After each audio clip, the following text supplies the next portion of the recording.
So you just got off the phone with that recruiter. He's told you all kinds of money. You're going to make 2,000 to 2,400 miles a week on the low side. You're excited. But should you be? Let's find out. Ron, this is dispatch.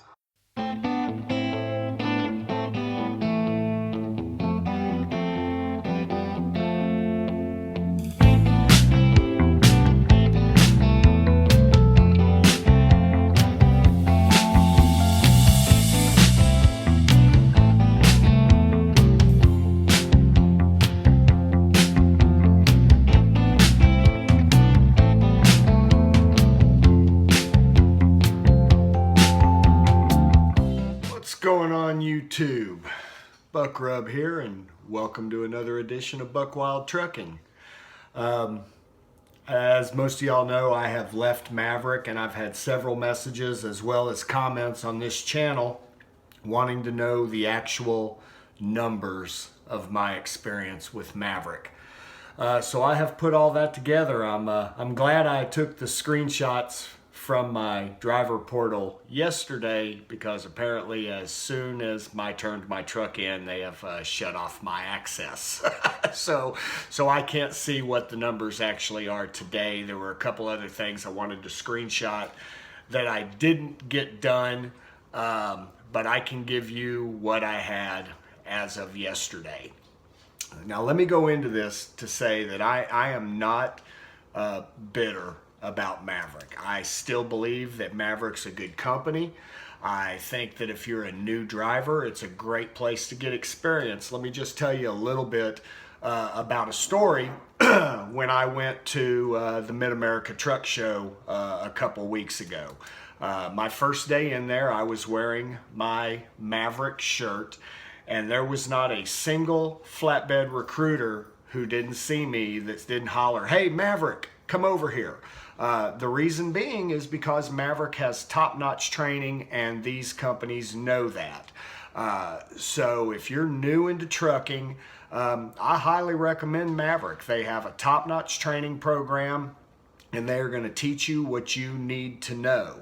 And I still believe that for a new driver, that Maverick, if you're interested in the flatbed, or specialized glass, something like that, I still believe that Maverick is one of the very best of the mega carriers to go to. I still believe that point positive.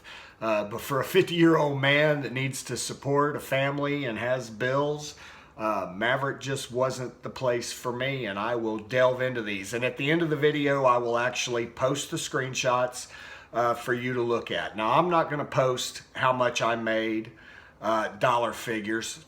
And the reason being is because it's all going to be different. You're gonna negotiate your rate as you go in, and your price per mile is going to be different. I will tell you this: that for every load that you tarp, you get $15. For every time you take down a set of racks off a trailer, you're going to get $30.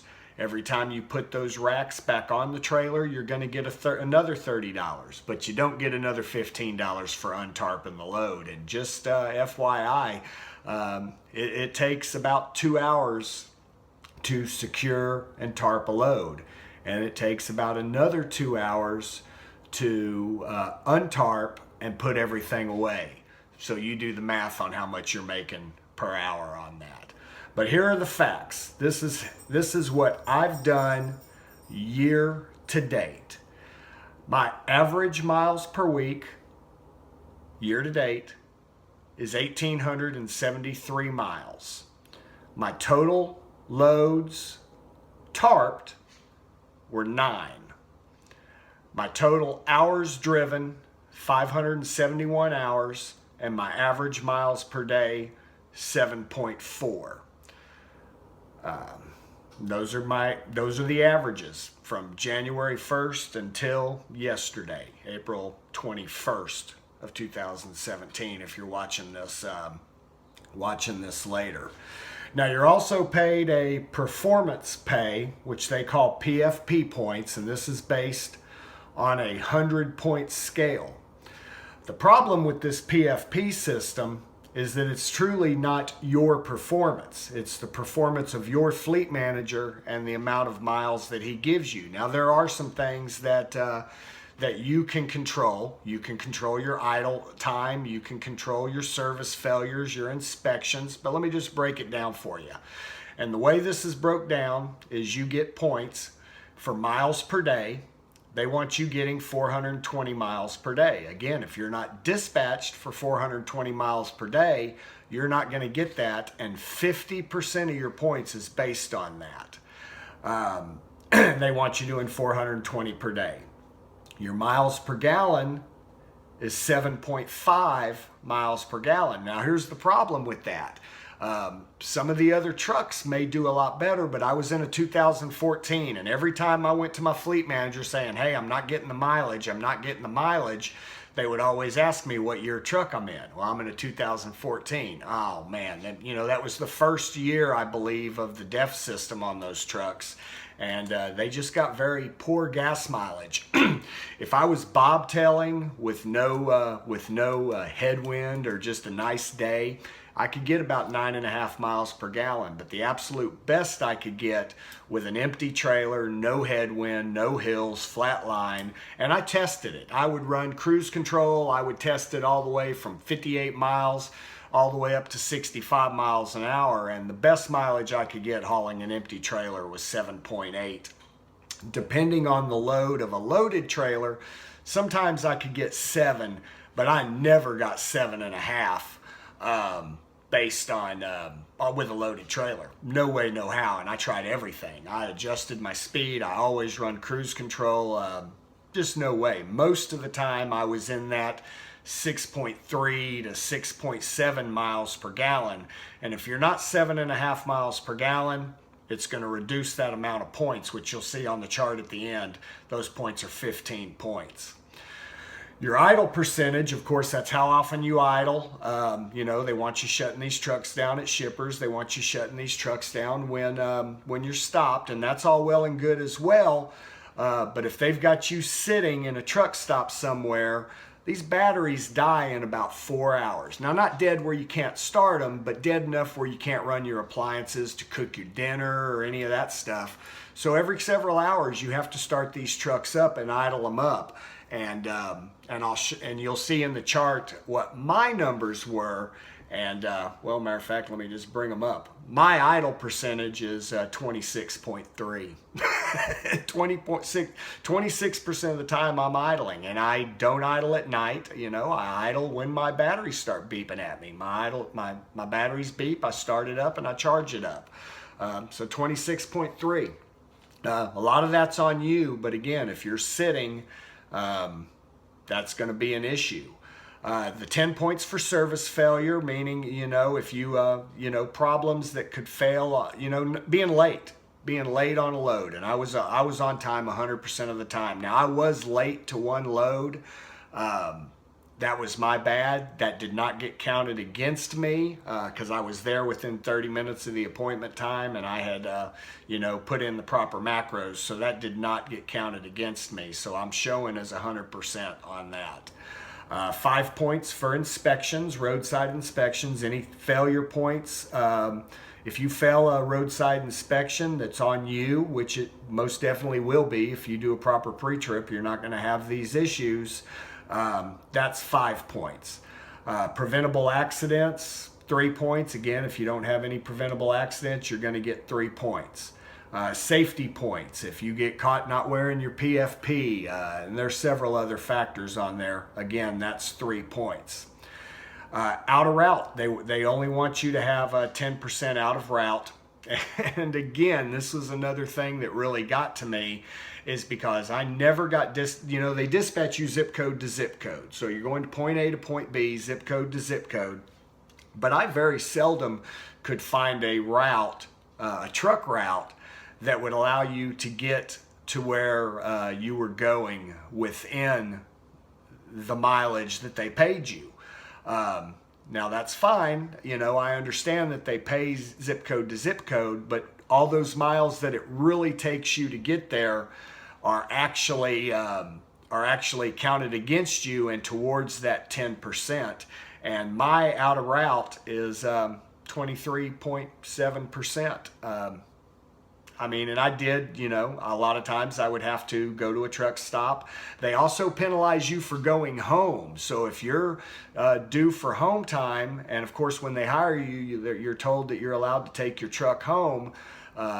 If you're sent from a terminal back home, that out of route mileage goes against you. So that's something to think about. You know, if you're going to a terminal and you don't want out of route miles, then you might want to take your car and bring your car home. That's something I wasn't told. They issued me a rental car to take me to the terminal.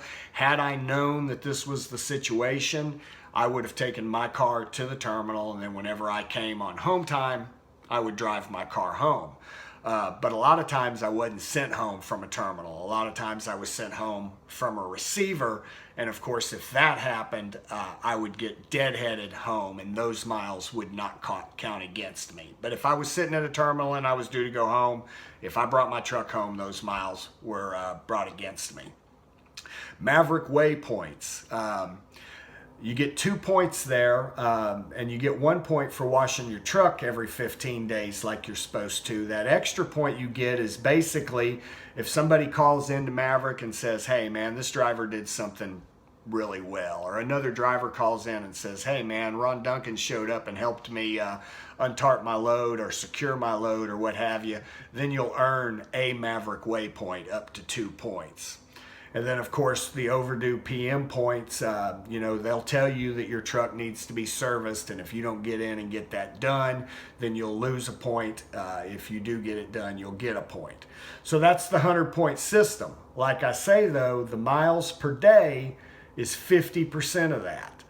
And I have an average of 370 miles per day, which gives me 44 points, which drops me below it. And of course, I would get 0 PFP payout. So that's the numbers. Pretty straight up. I don't know what else to say. If you don't get, basically it's set up that 95 points or more, you get 6 cents. 91 to 94 points, you get 5 cents. 87 to 90.9 points is 4 cents. 83 to 86.9 is 3 cents. 79 to 82.9 is 2 cents. 75 to 78.9 is 1 cent. And anything below 75 points, you don't receive any PFP. So I don't know a way to put it any clearer than that.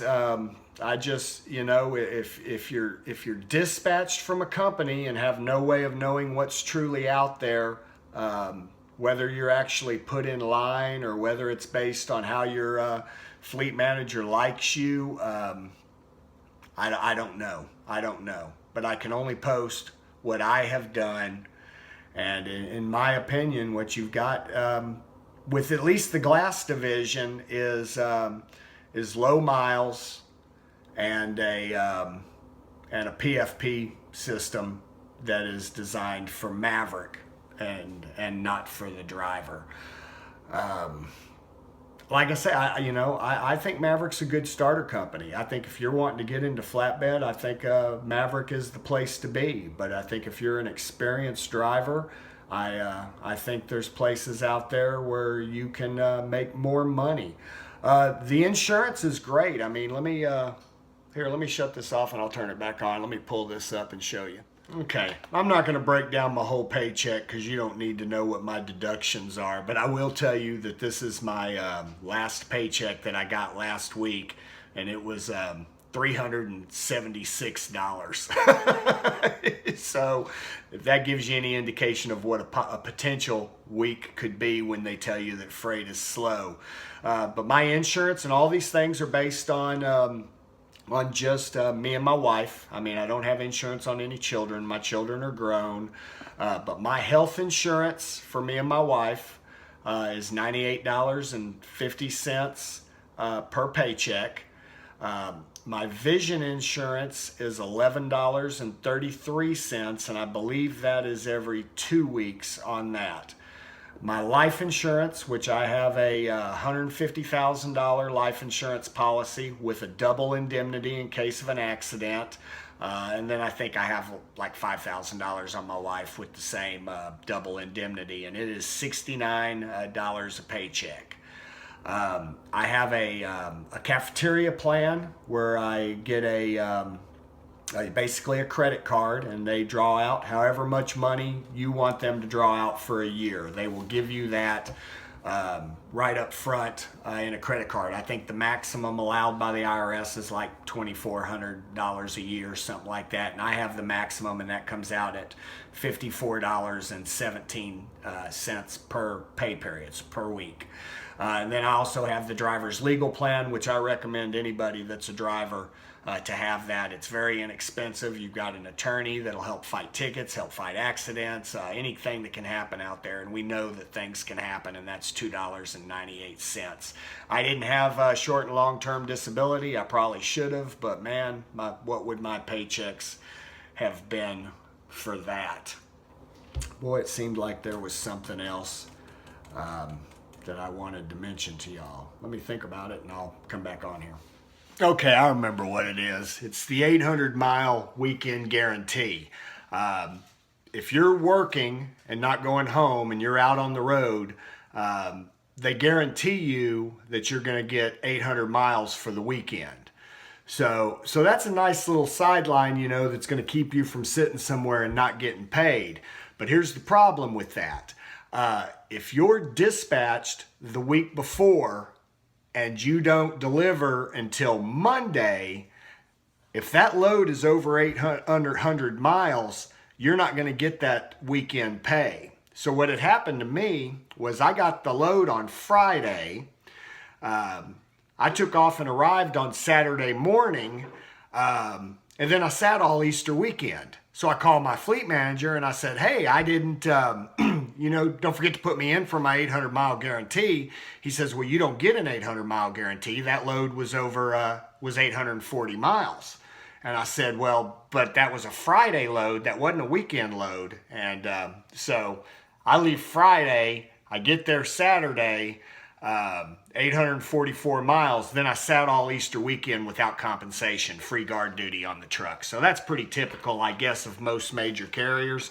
But if they have no load for you, the way they're going to get out of paying you that 800 miles is, hey, we'll just make it a Monday delivery. So they give you a load on Wednesday. You get there on Friday. It's not due until Monday.